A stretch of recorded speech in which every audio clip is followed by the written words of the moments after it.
नमस्कार दोस्तों, आपका स्वागत है आपके अपने चैनल महादेव जंक्शन पर। आज हम आपको सुनाने जा रहे हैं एक ऐसी रहस्यमयी कथा जिसे सुनकर हर भक्त का हृदय भाव विभोर हो जाता है। क्या आप जानते हैं कि आखिर क्यों भगवान शिव ने अपने ही पुत्र गणेश का सिर काट दिया था? आइए जानते हैं इस अद्भुत पौराणिक कथा को पूरी विस्तार से। पौराणिक ग्रंथों में एक अत्यंत मार्मिक और रोचक कथा आती है। ये कथा केवल गणेश जी के जन्म से जुड़ी नहीं है, बल्कि इसमें गहरा आध्यात्मिक संदेश छिपा हुआ है।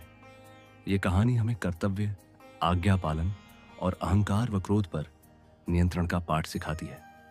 एक समय कैलाश पर्वत पर माता पार्वती अकेली थीं। वे स्नान करना चाहती थीं, लेकिन उनके आसपास कोई ऐसा सेवक नहीं था जिस पर वे पूरी तरह विश्वास कर सकें। नंदी और गण शिव जी के आदेश का पालन करते थे और पार्वती जी चाहती थीं कि उनके पास भी एक ऐसा सेवक हो जो केवल उन्हीं की आज्ञा माने। इस विचार से माता पार्वती ने स्नान के समय अपने शरीर से निकले उपटन, चंदन, हल्दी और मिट्टी से एक सुंदर बालक की प्रतिमा बनाई और उसमें प्राण प्रतिष्ठा कर दी। वह बालक गणेश के रूप में प्रकट हुआ। माता पार्वती ने बड़े स्नेह से कहा, बेटा, आज से तुम मेरे पुत्र हो। तुम्हारा कर्तव्य है कि मेरी रक्षा करना और मेरे आदेश का पालन करना। गणेश जी ने माता को प्रणाम किया और वचन दिया कि वे सदैव उनकी आज्ञा का पालन करेंगे। जब पार्वती जी स्नान करने गईं, तो उन्होंने गणेश को आदेश दिया, बेटा, मैं जब तक स्नान करूं, तुम इस द्वार पर पहरा देना। जब तक मैं अनुमति न दूं, किसी को भी अंदर मत आने देना। गणेश जी ने गंभीरता से यह आदेश स्वीकार किया और द्वार पर डटकर खड़े हो गए। उसी समय भगवान शिव कैलाश लौटे। वे सीधे अपनी गुफा की ओर बढ़े, लेकिन द्वार पर खड़े एक छोटे बालक ने उन्हें रोक लिया। गणेश जी ने हाथ जोड़कर कहा, क्षमा करें, लेकिन माता ने आदेश दिया है कि बिना अनुमति कोई अंदर प्रवेश नहीं कर सकता। शिव जी ने आश्चर्य से देखा कि यह बालक कौन है जो उन्हें रोक रहा है।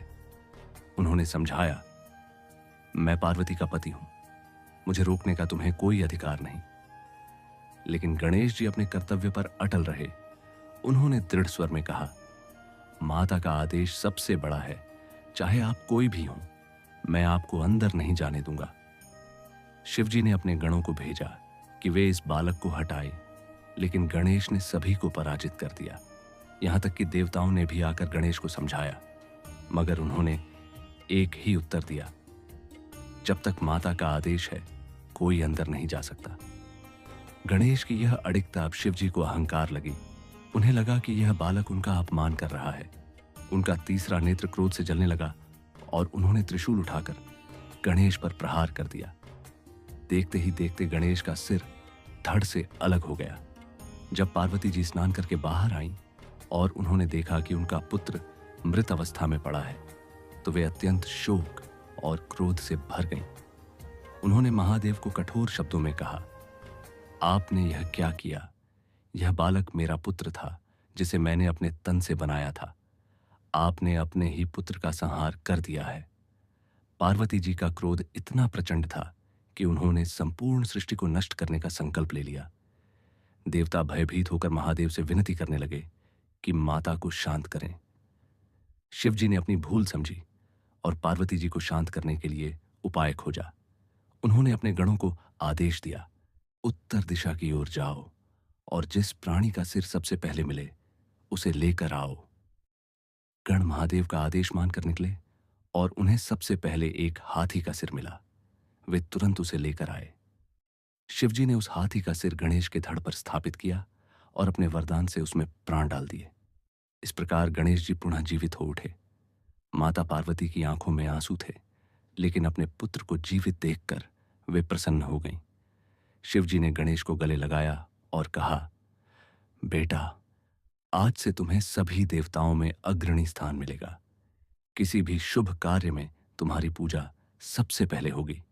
तुम विघ्नहर्ता कहलाओगे और सबके कष्ट दूर करोगे।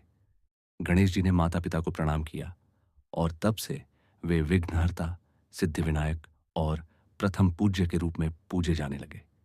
यही कारण है कि महादेव ने अपने ही पुत्र का सिर काटा था।